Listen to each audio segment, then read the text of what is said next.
Selamat datang saudara-saudari.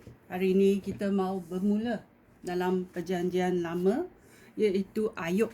Dalam bahasa Inggeris dia bernama Job. Mari kita mendengar kata pengantarnya dahulu.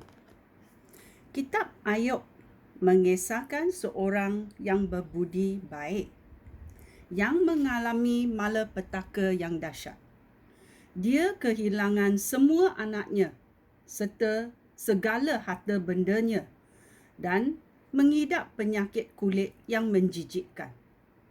Dalam 3 series dialog yang berbentuk puisi, penulis menggambarkan cara Ayub dan sahabat-sahabatnya menganggapi malapetaka itu. Cara Allah memperlakukan manusia menjadi pokok utama dalam dialog ini. Akhirnya, Allah sendiri mengatakan dirinya kepada Ayub.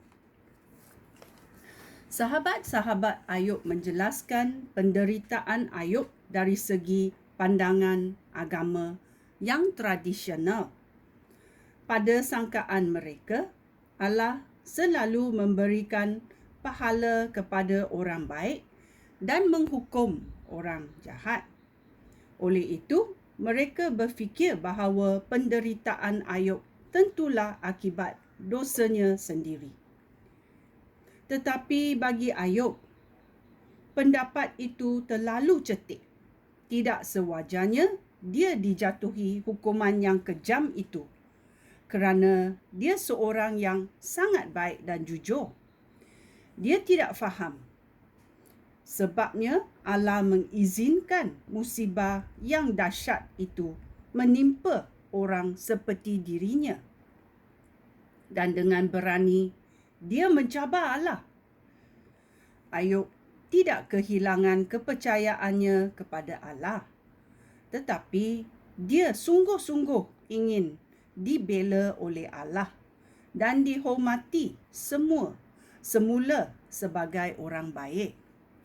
Allah tidak memberikan jawapan bagi soalan Ayub. Tetapi Allah membalas kepercayaan Ayub dengan memberikan banyak contoh tentang kuasa dan kebijaksanaannya melalui puisi. Kemudian, dengan rendah hati, Ayub mengakui kebijaksanaannya dan keagungannya, iaitu Allah, keagungan Allah, lalu menyesali kata-katanya yang melulu dan yang penuh kemarahan. Bahagian terakhir kitab ini yang ditulis dalam bentuk prosa mengisahkan caranya Ayub dipulihkan semula dengan mendapat kekayaan yang jauh lebih banyak daripada kekayaan sebelumnya. Allah memarahi sahabat-sahabat Ayub kerana mereka tidak dapat memahami erti kesengsaraan Ayub. Hanya Ayub yang sungguh-sungguh menyedari bahawa Allah lebih besar daripada apa yang diajarkan agama tradisional tentang dia, iaitu Allah. Ya. Kita mendengar permulaan dan kita tahu keselesaiannya dalam kata pengantar. Tetapi dalam sengsara, kita tidak melihat akhirnya apa akan berlaku kerana banyak kali kita putus asa. Mari kita mendengar Ayub babak 1. Okey? Si penggoda menguji Ayub. Siapa si penggoda ini? Okey? Di tanah Uz tinggal seorang lelaki yang bernama Ayub. Dia menyembah Allah dan setia kepadanya. Dia seorang yang baik budi, yang selalu berhati-hati agar tidak melakukan perbuatan jahat.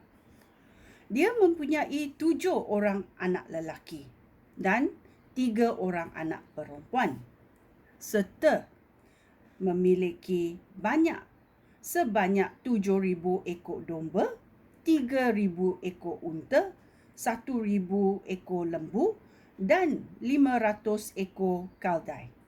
Dia juga mempunyai banyak hamba dan dialah yang paling kaya antara penduduk di daerah timur.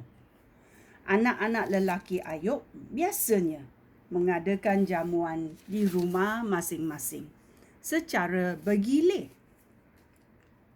Mereka juga sentiasa mengundang ketiga-tiga orang saudara perempuan mereka ke jamuan itu. Selepas setiap jamuan, pada esok paginya, Ayub, ayah mereka, akan bangun pagi-pagi dan mempersembahkan korban bagi setiap anaknya untuk menyucikan mereka. Dia sentiasa berbuat demikian kerana pada fikirannya, mungkin salah seorang anaknya telah berdosa dan menghina Allah dengan tidak sengaja. Pada suatu hari, makhluk-makhluk syurga menghadap Tuhan. Dan si penggoda juga hadir bersama-sama mereka. Tuhan bertanya kepada si penggoda, "Dari mana engkau?" Si penggoda menjawab, "Aku telah mengembara ke sana sini dan menjelahi seluruh bumi." Tuhan berfirman, "Adakah engkau perhatikan Ayub, orang yang mengabdi kepada aku? Di seluruh bumi, tiada seorang yang begitu setia dan baik seperti Ayub. Dia beribadat kepada aku dan sungguh berhati-hati supaya tidak berbuat jahat." Tetapi si penggoda menjawab, "Maukah Ayub beribadat kepada kamu jika dia tidak mendapat apa-apa ganjaran? Engkau selalu melindungi dia serta keluarganya dan segala miliknya. Engkau menjayakan segala usahanya dan engkau memberi dia banyak ternakan sehingga memenuhi seluruh negeri. Tetapi seandainya engkau mengambil segala miliknya, tentu dia akan mengutuk engkau secara terang-terang." Maka Tuhan berfirman kepada si penggoda, "Baiklah, lakukan apa sahaja dengan segala miliknya, asalkan engkau tidak membinasakan Ayub." Lalu si penggoda pergi dari hadapan Tuhan. Anak-anak dan kekayaan Ayub dimusnahkan. Ayat 13. Pada suatu hari, anak-anak Ayub mengadakan jamuan di rumah abang mereka yang sulung. Tiba-tiba seorang utusan datang berlari-lari ke rumah Ayub. Katanya, "Kami sedang membajak ladang dengan lembu dan keldai-keldai sedang merumput di padang yang berdekatan. Tiba-tiba orang Sheba datang menyerang kami dan merampas semua binatang dan membunuh semua hamba Tuan. Hanya hamba seorang yang dapat melarikan diri untuk memberitahu Tuan." Sebelum dia habis bercakap, datang pula hamba yang lain dan berkata, "Domba-domba serta para gembala telah disambah petih sehingga terbunuh semuanya. Hanya hamba seorang yang dapat melarikan diri untuk memberitahu Tuan." Sebelum dia habis bercakap, datang pula hamba yang lain dan berkata, 3 pasukan orang Kasdim telah menyerang kami. Mereka merampas unta-unta dan membunuh semua hamba Tuan. Hanya hamba seorang yang dapat melarikan diri untuk memberitahu Tuan." Sebelum dia habis bercakap, datang pula hamba yang lain dan berkata, "Anak-anak Tuan sedang mengadakan jamuan di rumah anak lelaki sulung Tuan. Tiba-tiba angin ribut yang kuat bertiup dari gurun, lalu merobohkan rumah itu dan membunuh semua anak Tuan. Hanya hamba seorang yang dapat melarikan diri untuk memberitahu Tuhan.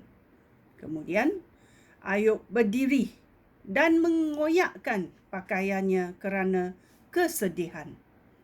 Dia mencukur rambutnya dan bersujud. Dia berkata, "Aku dilahirkan tanpa apa-apa, dan aku akan mati tanpa apa-apa juga. Tuhan yang memberikan, dan sekarang Tuhan pula yang mengambil semula. Terpujilah nama Tuhan." Sungguh pun segala peristiwa itu telah berlaku. Ayub tidak berdosa dan tidak mengalahkan Tuhan, iaitu Allahnya. Ya. Apa terjadi sungguh menyedihkan kepada Ayub, tetapi Ayub tidak berdosa dan tidak mengalahkan Allah. Dia memuji Allah kerana Tuhan akan memberi dan Tuhan akan mengambil. Terpujilah namanya. Ini adalah Ayub babak pertama. Sekian, terima kasih. Shalom.